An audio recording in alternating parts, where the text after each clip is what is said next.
Audio Jungle. Audio Jungle.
पच्चीस वर्ष है कार्य करुच्ची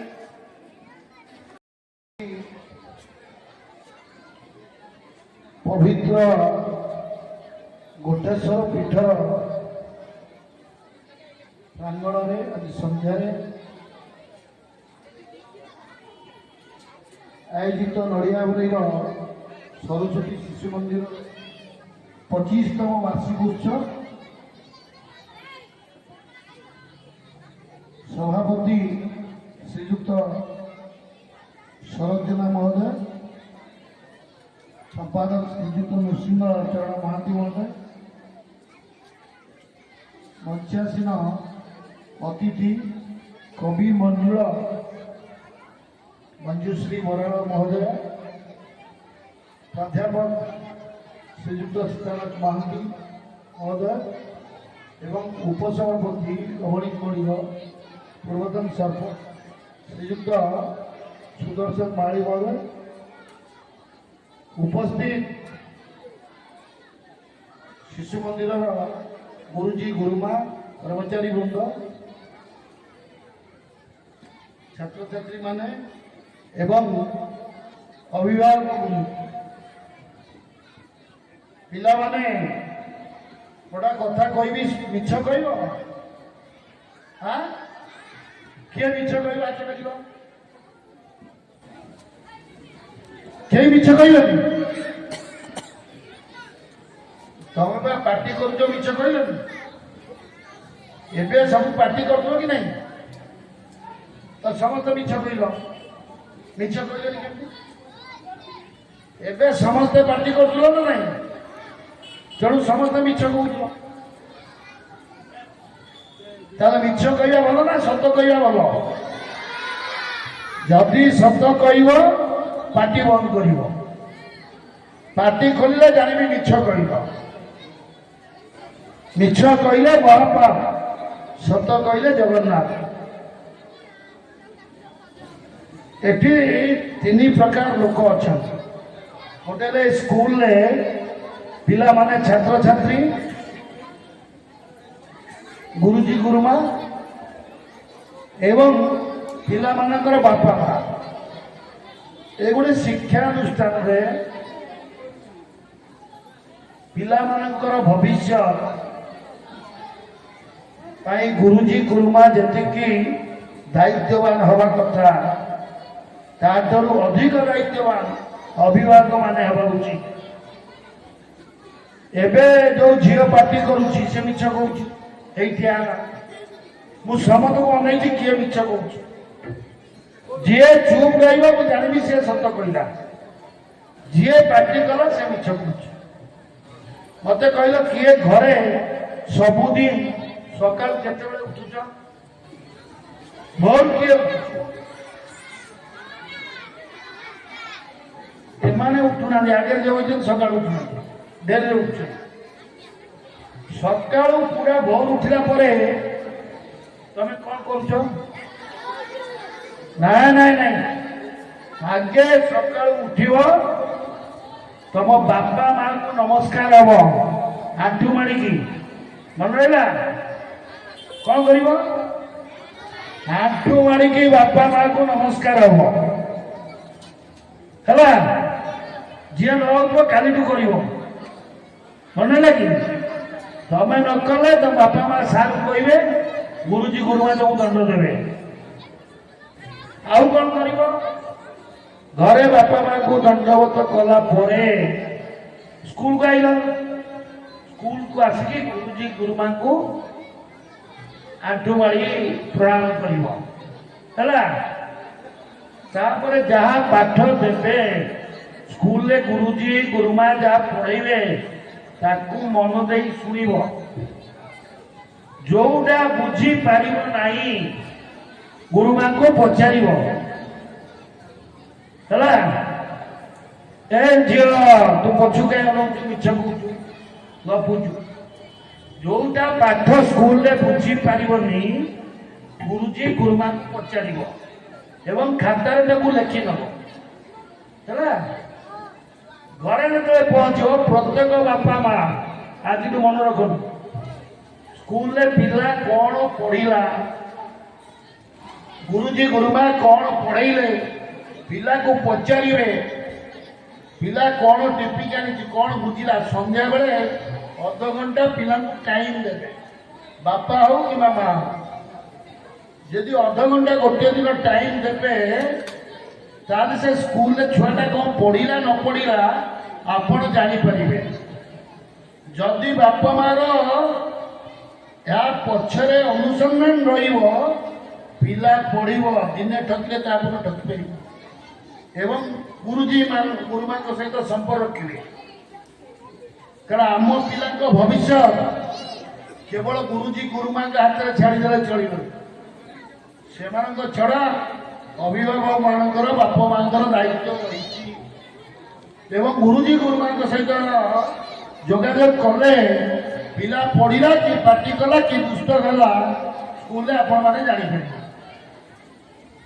ଏବଂ ମୁଁ ଗୋଟେ ଭଲ କଥା ଶୁଣୁଥିଲି, ଏବେ ଜାତୀୟ ନୂତନ ଶିକ୍ଷାନୀତି ଆମ ରାଜ୍ୟରେ ଲାଗୁ ହୋଇଛି। କେନ୍ଦ୍ର ସରକାର ଯୋଉ ବ୍ଲକ ଲେବୁଲରେ କରୁଛନ୍ତି ପରଖ କାର୍ଯ୍ୟକ୍ରମ, ମୁଁ ଗୋଟେ ନିର୍ଦ୍ଦିଷ୍ଟ ପ୍ରସ୍ତାବ ଦେବି ଶିଶୁ ମନ୍ଦିର ଗୁରୁଜୀ ଗୁରୁମାଙ୍କୁ ପରିଚାଳନା କମିଟି। ଏମାନେ ଅନ୍ତତଃ ଯଦି ପ୍ରତି ମାସରେ ନ ହେଇପାରିବ 3 ମାସରେ ଥରେ ପରଖ ଭଳିଆ କାର୍ଯ୍ୟକ୍ରମ ନିଜ ସ୍କୁଲରେ କର। ପ୍ରତି କ୍ଲାସରେ ପରଖ କାର୍ଯ୍ୟକ୍ରମ କଲେ ମାସରେ ହଉ ବା 3 ମାସରେ ପିଲାର ଷ୍ଟାଣ୍ଡାର୍ଡ ଟିଚର ଜାଣିପାରିବ ଏବଂ ଗାର୍ଡିଆନ ମାନେ ବାପା ମା ଅଭିଭାବକ ଜାଣିପାରିବେ ମୋ ପିଲାର କଣ ହେଲା ପ୍ରୋଗ୍ରେସ। ସେଇ ଯୋଉ ପରଖ କାର୍ଯ୍ୟକ୍ରମ କରିବେ ତାର ପ୍ରୋଗ୍ରେସଟା ଗାର୍ଡିଆନକୁ ଜଣେ। ଏବଂ ଆପଣ ଦେଖିବେ ଯୋଉ କେନ୍ଦ୍ରୀୟ ବିଦ୍ୟାଳୟ ସବୁ ଅଛି, ବଡ ବଡ ଇଂଲିଶ ମିଡିୟମ ସ୍କୁଲ ଯୋଉ ଅଛି, ବର୍ଷକୁ ଦିଥର ନହେଲେ ବି ଥରେ ଅନ୍ତତଃ ଏଠି ଯେହେତୁ ଆମର ଶିଶୁ ମନ୍ଦିର ଏଠି ବର୍ଷକୁ ମିନିମମ୍ 2 ଥର ଆପଣ ଗୋଟେ ପ୍ୟାରେଣ୍ଟସ ଟିଚର ମିଟିଂ କରନ୍ତି। ପିତା ମାତା ପିଲା ଯୋଉ ପିଲା ଦୁଷ୍ଟ ହଉଛି, ପିଲା ଧର ଦୁଷ୍ଟ ହଉଛି, ତ ବାପା ମା ଜାଣିବ କେମିତି? ସ୍କୁଲକୁ ଯଦି ତମ ବାପା ମା ଆସିବେ, ଗୁରୁଜୀ ଗୁରୁମା କହିବେ ତମ ପିଲାଟା ଦୁଷ୍ଟ ହଉଛି, ପାଠ ପଢୁନି, ନଖ ଖାପୁଛି, ପାଠକୁ ନେଇକି ଗପୁଛି, ତାହେଲେ ପିଲା ଧରିବ, ପିଲା ପାଠ ପଢିବ। 3 ମାସ 6 ମାସରେ ଥରେ ଅନ୍ତତଃ ଗାର୍ଡିଆନ ଟିଚର ମିଟିଂ ହେବା ଉଚିତ। ହେଲେ ଟିକେ ପିଲାଟା ତ ଛୋଟ ପିଲା, ଚଗଲା ବୟସ, ଚଗଲା ଏବେ ବହୁତ ଛୋଟ ପିଲା, ତାଙ୍କୁ ସେ ଖେଳକୁଦ ଭିତରେ ପାଠ ପଢା ଭିତରେ ନୂଆ ଯୋଉ ଜାତୀୟ ଶିକ୍ଷାନୀତି ହେଇଛି ସେ ପ୍ରତି ଦୃଷ୍ଟି ଦିଆଯାଇଛି ଏବଂ ତାକୁ ଆକୋମୋଡେଟ୍ କରିକି କଲେ ପିଲାର ଭବିଷ୍ୟତ ବହୁତ ମେଣ୍ଟାଲ ଏଇଗୁଡ଼ା। ତେଣୁ ଗୁରୁମା ପିତାମାତା ଗୁରୁଜୀ ପିଲାମାନେ ଗୋଟେ ଯୋଉ ସମଷ୍ଟିଗତ ଦାୟିତ୍ୱ କର୍ତ୍ତବ୍ୟ। ଆପଣ ଦେଖିବେ ଭାରତ ବର୍ଷରେ ଆମ ଦେଶରେ ଗୋଟେ ପାରାଲାଲ ଏଜୁକେସନ ସିଷ୍ଟମ ଶିକ୍ଷା ବ୍ୟବସ୍ଥା ଶିଶୁ ମନ୍ଦିର ଜରିଆରେ ଦିଆଯାଇଛି। ଶିଶୁ ମନ୍ଦିରର ମୁଁ 10-15 ବର୍ଷ ତଳେ, ଏବେ ବହୁତ କମି ଯାଇଥିଲା, 10 years or 15 years ମୁଁ ଥରେ ଯାଇଥିଲି ରାମନଗର ଶିଶୁ ମନ୍ଦିର ସମ୍ମିଳନୀ ମାର୍ଶାଘାଇ ଥରେ ଏବଂ କେନ୍ଦ୍ରାପଡ଼ାରେ ଯେଉଁ ମେହିନପୁର ଏବଂ କେନ୍ଦ୍ରାପଡ଼ାରେ ସାନସାଇ ଶିଶୁ ମନ୍ଦିର ମୁଁ ଗୋଟେ ଦେଖିଲି ବହୁତ ଜାଗାରେ ସେଠି ମାତୃ ସମ୍ମିଳନୀ ହୁଏ। ଏଠି ମାତୃ ସମ୍ମିଳନୀ ହେଉଛି ମୁଁ ଜାଣିନି। ବାପାଙ୍କ ଅପେକ୍ଷା ମାଆଙ୍କ ଭୂମିକା ଏ ଛୋଟ ପିଲାଙ୍କ ପାଇଁ ବହୁତ ଜରୁରୀ, ବହୁତ ଗୁରୁତ୍ୱପୂର୍ଣ୍ଣ। ତା ଘରେ ମା ରହିଲା,